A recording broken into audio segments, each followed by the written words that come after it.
So hello and welcome to Editing Your Ebook. This class is designed to help you get the tools that you need to make the best ebook you can from your prose. So some objectives for today: we're going to become familiar with ebook formatting because the formatting is a little bit different when we're talking about an ebook versus a standard print book. We're going to talk about the epub standard. Becoming familiar with EPUB and understanding a little bit about it really makes some of the things we have to do for ebooks make a little bit more sense. And then we're going to learn about what to avoid when we're actually writing an ebook. What kinds of things do we just want to leave out of our manuscripts?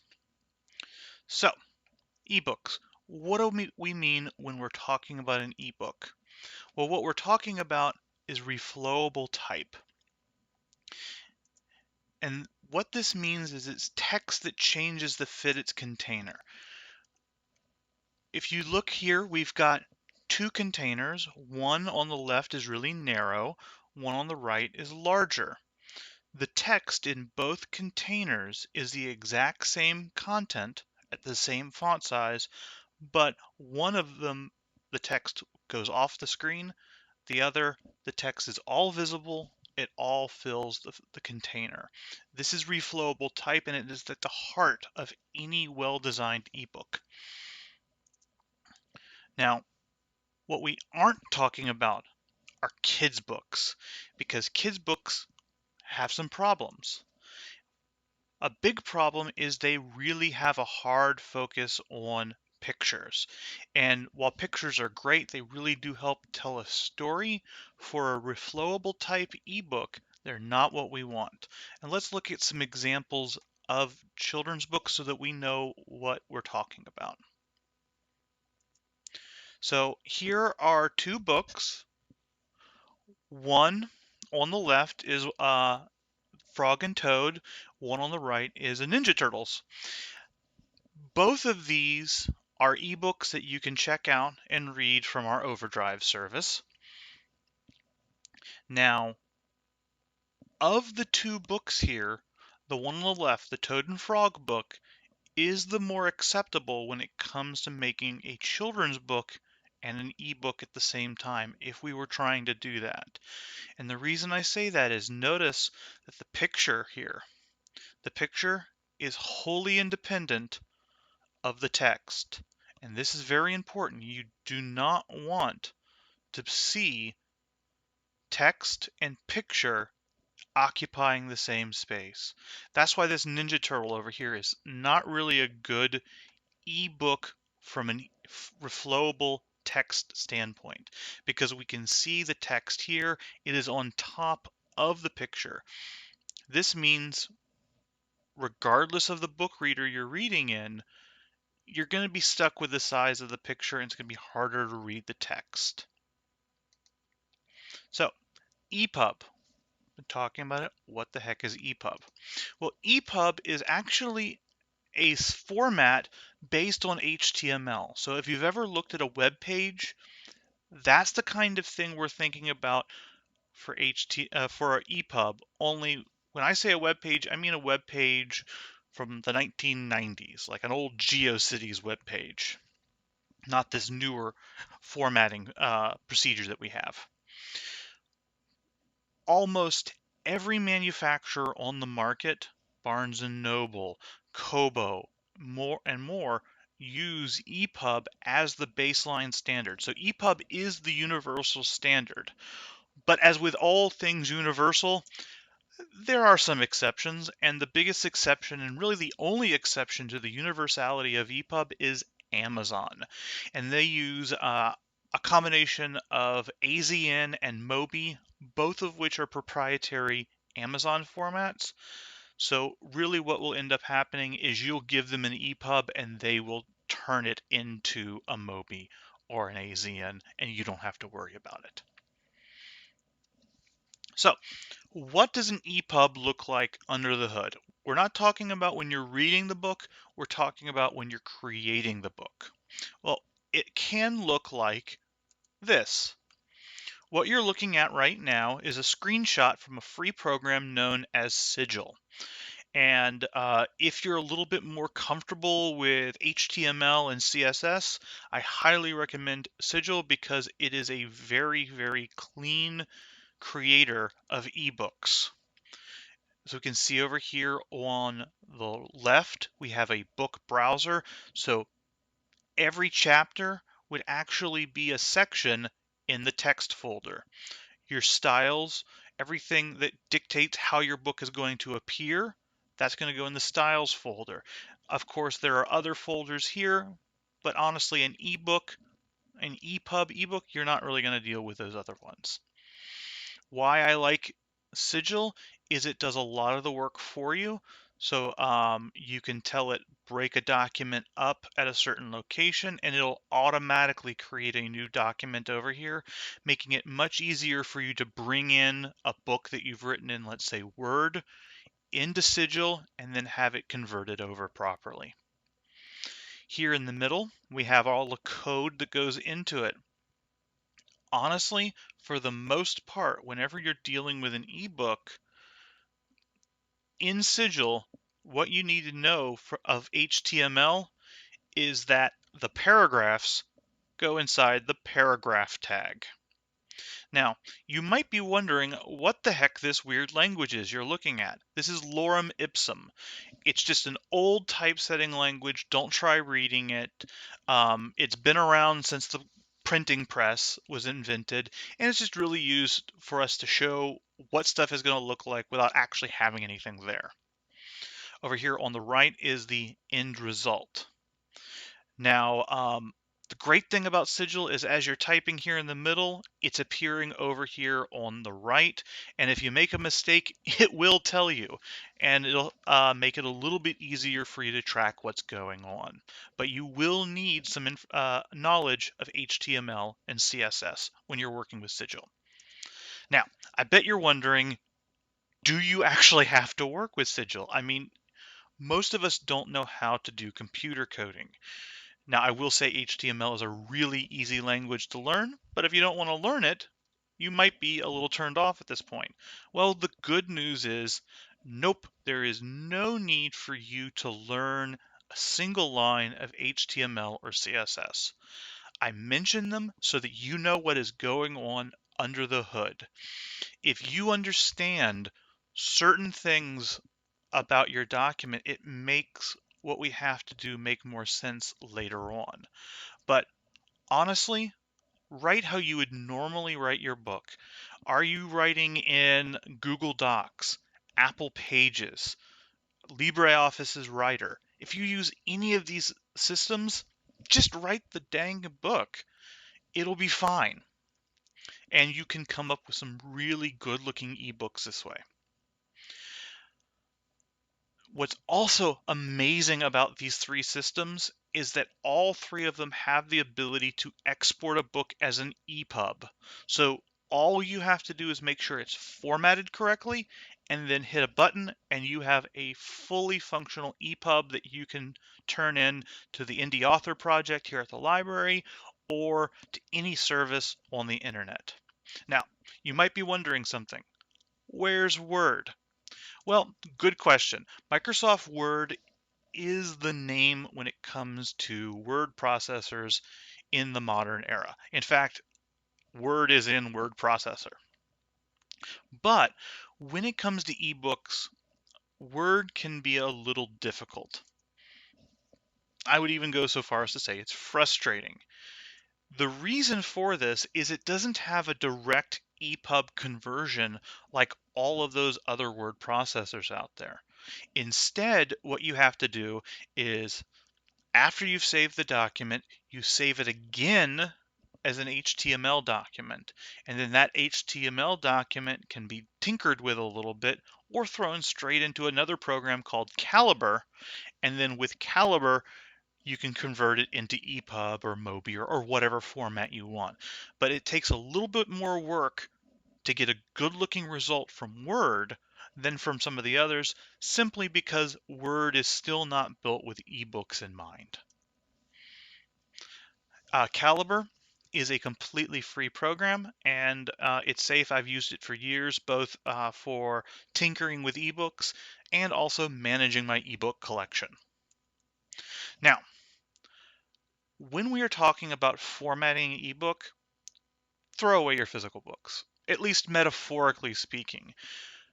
Everything we have come to expect from a physical book, we need to ignore for an ebook, because it's a completely different media. I mean, would you take all of the things that you know about little kitty cars and apply them to Boeing 747s? No, because they're two different things. Same thing is true with physical books and ebooks. Now, you probably are wondering what the heck that means, and we're going to go into that. So, the formatting is different. Here we have a sample of a physical book that I made.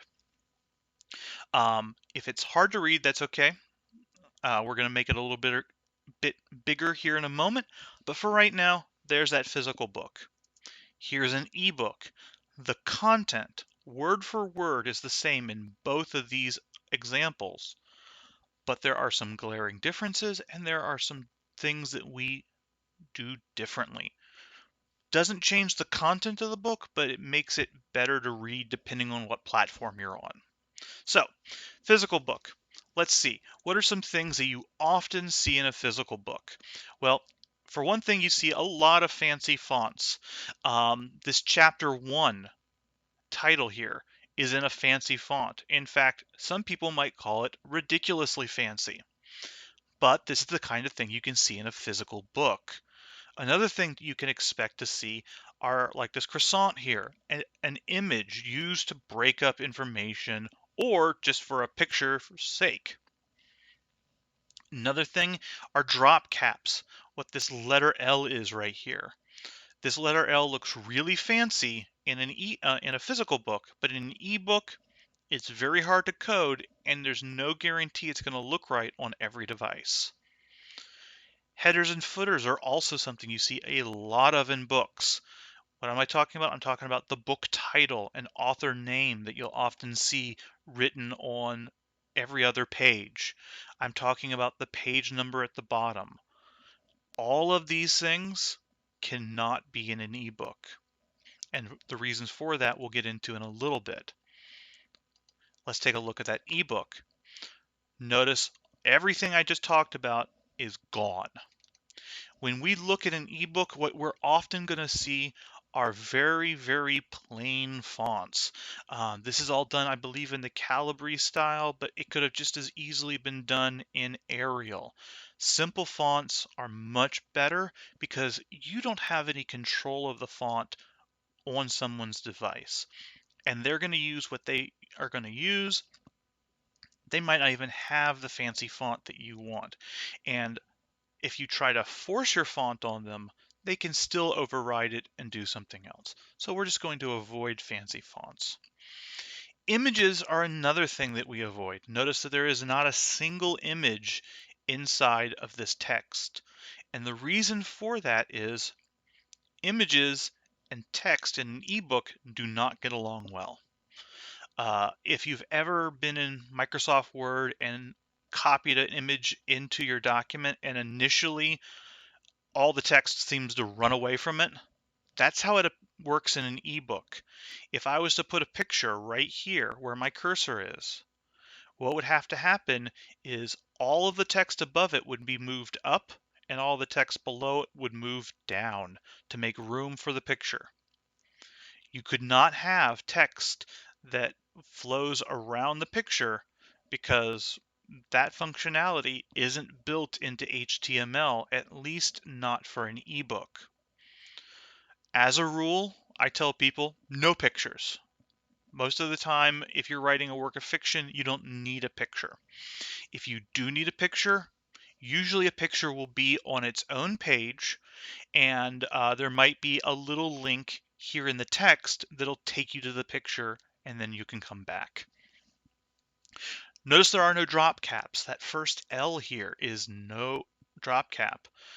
Like I said, drop caps are really hard to properly style, and they sometimes don't work right, especially because they'll often rely on a fancy font. Um, in lieu of drop caps, what you'll often see in an ebook is the first line of the first paragraph in a chapter isn't indented. And that just means that we would have to carve out a unique style for it. And we'll talk about styles in a little bit. But other than that, we don't make any distinction between the first paragraph and the rest of the book. You also don't see headers or footers. So no names at the top of the page, no page numbers at the bottom of the page. And the reason for that is something called pagination. It just doesn't work right because remember, we're dealing with a reflowable container. And if suddenly we tried to take a reflowable container that had a page number at the bottom and change the size of the container, now this page number might be in the middle of the page. Not a good deal. So let's take a look at that pagination problem. Here are two devices. On the left, we have a Kindle Paperwhite. On the right, we have an iPhone. And the pagination problem becomes extraordinarily clear when we look at it this way. Even though the same text is on both devices, because it's reflowing, a sentence that is at the bottom of the Kindle is missing from the bottom of the iPhone. If right there, where this last sentence is on the Kindle, there was a page number, that page number would appear by default at the top of the next page on the iPhone. That's not what we want, and that's why we avoid page numbers. Now, you might have seen page numbers in an ebook that you read. See how on the Kindle it says time left in chapter, 5 minutes. On the iPhone it says location 1925 of 4655. These are generated by the e-reader itself, and those numbers will change based off of your read rate or the size of your font. So these are more conditional and they are not generated by you, the writer. So here are the display settings for a Kindle. And notice the things that a customer is going to have control over. They're going to be able to change the font size. They're going to be able to change the font themselves. They can control the line spacing and they can control the margins. Because of this, basically every formatting decision that you are going to make inside of your book is going to be taken away from you. So why make those decisions in the first place? Make it as easy for yourself as possible. Don't worry about the font. Pick a very simple standard font. My advice is choose either a serif or a sans serif font. These are shown in this display setting by Baskerville and Helvetica. If you look at Baskerville, you'll see that Baskerville has off the B's and some of these other letters, little ledges. These ledges are known as serifs. Whereas if you look at Helvetica, there's not a serif to be found. It's all boxy. As a rule, Baskerville and other serif fonts are used highly in print. So that's why you'd expect to see serif fonts in newspapers and in physical books. Helvetica and other sans serif fonts are usually found in the digital arena, so websites, advertising like that. However, because e-readers especially make it look very much like a physical book, you'll often see people reading in Baskerville or another serif font, but it's really up to the reader and not you. Another good set is Times New Roman or Arial. Times New Roman being serif, Arial being sans serif. What's nice about these is they're pretty universal and they'll work on basically everything. Everyone knows these. My advice is do not worry about your font size. Set the text at 10 or 11, set your headings at 12 to 16, and stick with that. because they're going to be able to change the size of the text. And you don't want your text to start off too big, because if it's already 15 or 16 for every line in your book, and that's the starting point, then when they start upping the size of your text, those letters are going to become extraordinarily huge. So keep it small, let them move forward from there. Also, don't worry about line spacing. In fact, my advice is make the line spacing as tight as possible so that they have a good starting point for expansion. Because if you've already set your line spacing to double and then they double that, you're going to get a huge amount of space between lines, much more than you intended. So single space between lines is perfect. Don't worry about margins at all, because the device is going to do that, and pretty much nobody worries about margins for text unless they are dealing with um, box quotes or something along that line. So good rule of thumb when we're building an ebook is keep it simple. The less work you do, the less work they have to do, and the happier everyone is. So is there anything else to talk about? Absolutely. Use styles. Use styles for everything. I cannot stress this enough. Styles will make your work infinitely easier, and I will show you that in a live demonstration here in a few minutes. Here in Word is what the styles bar looks like. And each one of these is a little card filled with instructions that tell the computer how to make your text work. If you use styles for everything, it makes it much easier to go in and edit things, so that if one of your readers told you that all of your chapter headings looked a little weird, you could change this one chapter heading and affect the entire document, instead of having to go to every line that said chapter 1 or chapter 2 and make the changes individually. That way lies madness and error. Change the word style, change the entire document. My advice, if you do not use Word, is A, that's okay. Google, Apple Pages, LibreOffice Writer, they all have styles too. Sometimes they call them something different. So Google your word processor of choice and include the word styles and find out how your system handles this information. Now, there are some styles you should definitely be using. The normal text or body, depending on what the name of your program is. And this should be about 99% of all of your text in the book should be this one style. This way, everything is going to look the same across all of the pages. And again, it makes it very easy to change just this one style to affect everything. In fact, styles are such a powerful tool that even when I am not writing a book, I make judicious use of them, because even in the workplace, it makes it much easier to do edits. Headings are another very important style to use. Headings allow you to separate your text out into manageable chunks. Usually you would apply a heading to a chapter heading. So like chapter 1 would get heading 1. Honestly, if you're writing a work of fiction, that's the only heading you're probably going to need. The only reason you might use a heading 2 is if heading 1 is being used for an entire section. So let's say the opening section of the book, maybe you might want to call it the Fellowship of the Ring.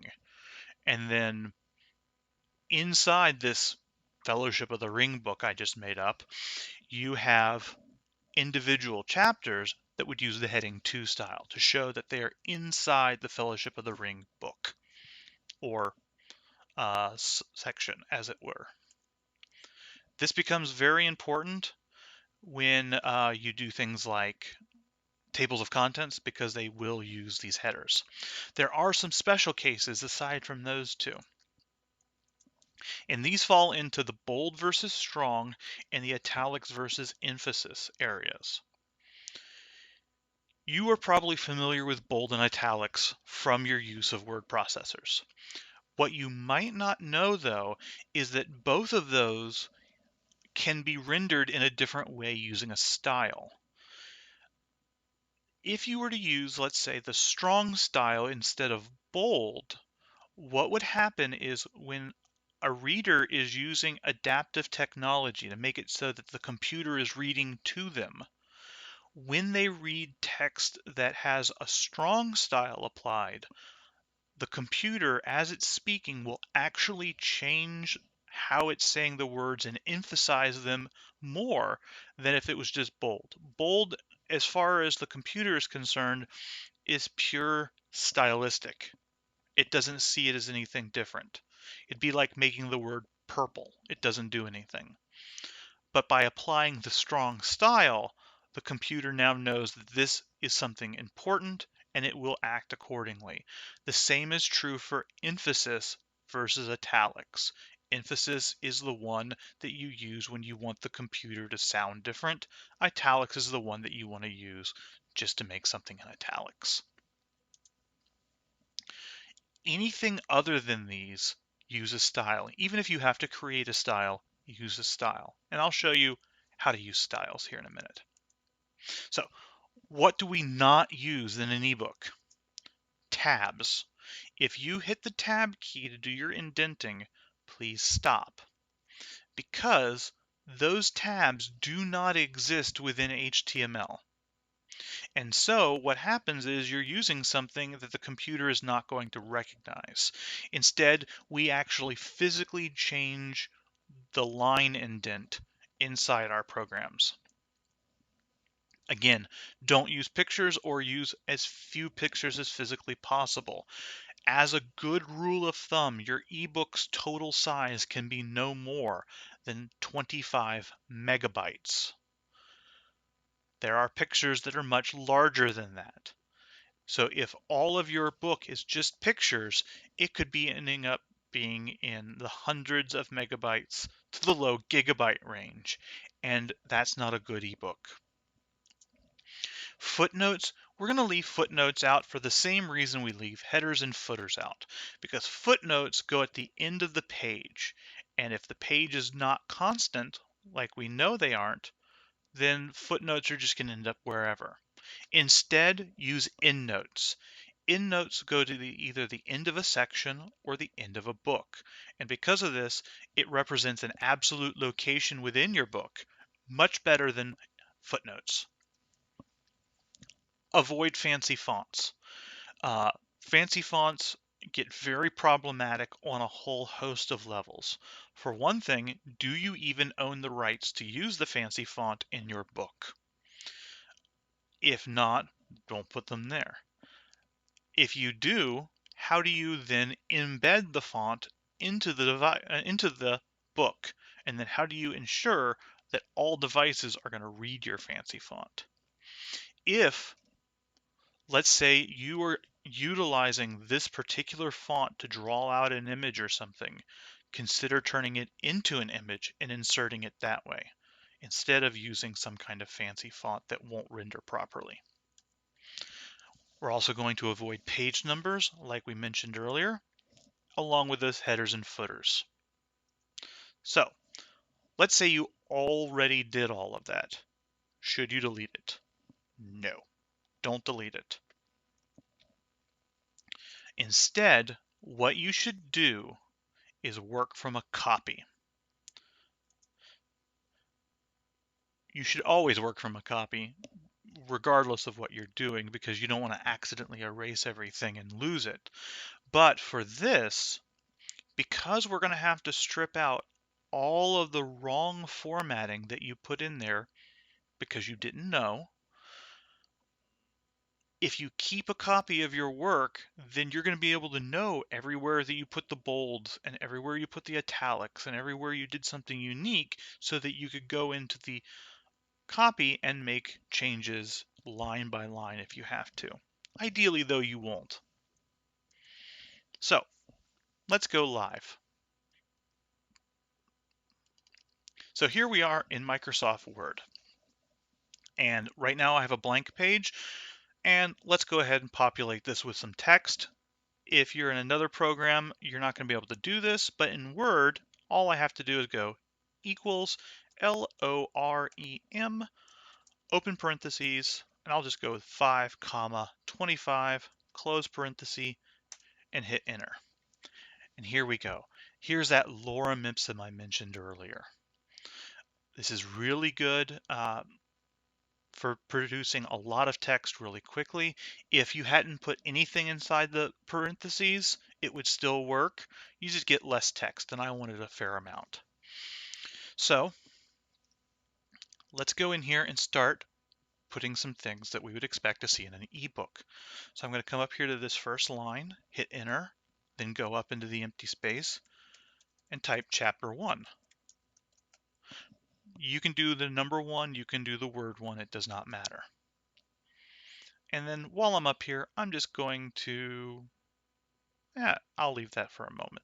I'll come down a couple of paragraphs, click here, hit enter, and in the empty space, chapter 2, and then do that one more time here,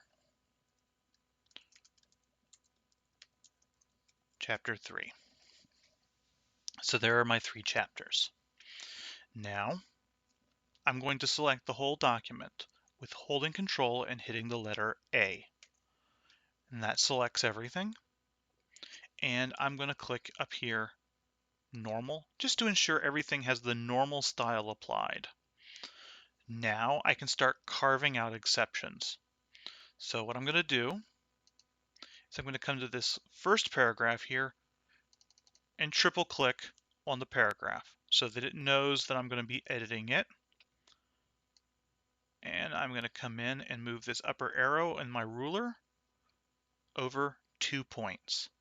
Now, if you do a normal indent, it would actually move it here, a ½ inch. We don't want that because a ½ inch, if you start using a ½ inch is a ½ inch. So if you're on a small screen, let's say a tiny phone, it's still going to be a ½ inch, even though you only have an inch of screen.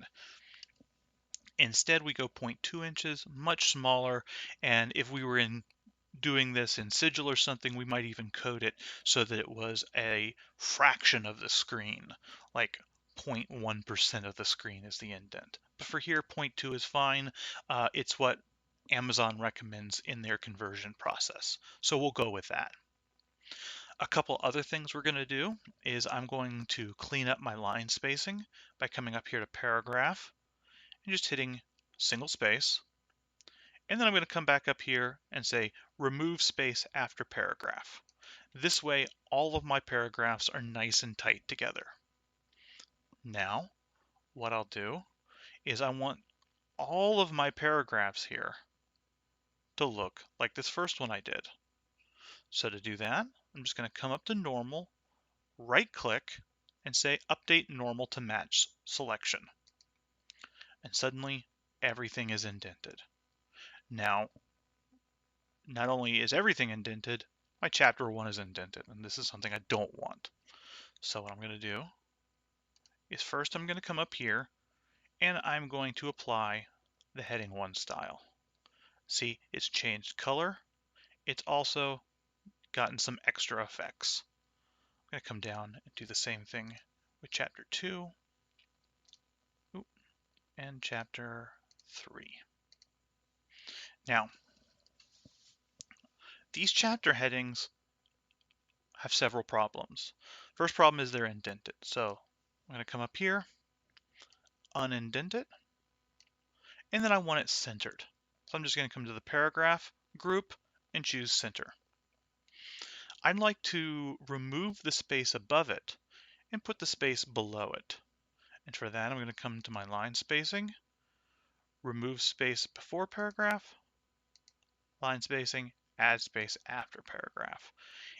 If you want more than that, you can always come to this paragraph settings button right here in the corner, and I'm going to turn this to 18. That gives it a nice amount of space. Okay. Now, the biggest problem with this Has nothing to do with its position and everything to do with its color. Blue is a terrible color when it comes to an ebook. And the reason is because this blue that they use by default will become a light gray, and that is not something we want. So I'm going to triple click this, and I'm going to come over here to the font group and change my font color to automatic. Now it's black. That's the way I want it. So I'm going to right click on heading 1, update heading 1 to match selection. And now when I come down, all of my heading 1s are the way I want them. So now I've done some work on this. I'm going to save it. So I'm going to go File, Save As, and I'm going to put this up on my desktop, and I'm going to call this class_book. And I've saved it. Now I need to make this into an HTML. Remember, the HTML side is what we ultimately want. So I'm going to go File, Save As, and this time I'm going to change it from Word document to web page filtered. Without doing web page filtered, you're going to have a lot of extra code that you're going to have to get rid of. I mean, Word doesn't do really good HTML as it is, but the other ones are worse than web page filtered. So we're just going to do this and hit save. It's going to ask, are you sure we want to do this? And I'm going to go yes. And now we have an HTML document that we can throw into Calibre or tinker with if we wanted to. If we did want to tinker with it, we just have to open it in Notepad or Notepad++ and fiddle around with some of the code, but we're not going to worry about that for now. Instead, I'm going to go back into the presentation. Now, if you want to learn more, because we did cover a lot of stuff today, and I touched on things that maybe you would feel a little bit more comfortable you spend some more time on. There are a couple of things. We have a publishing your ebook class through the library. So come to that class or watch the YouTube video and you'll learn more. Lynda.com has a ton of very good videos. I recommend the Word Essential Training, the Word 2016 Formatting and Styles in Depth Training, the HTML Essential Training, CSS Essential Training, and Introduction to Editing EPUBs. This one is very technical, and it is a reason I put it at the very end, because I do recommend you at the very least take the HTML and CSS classes before you take the Editing EPUBs class. Otherwise, they're going to be talking about things you're going to have no idea what the heck they're meaning. So, thank you for watching this. Have a good day, and good luck with your books.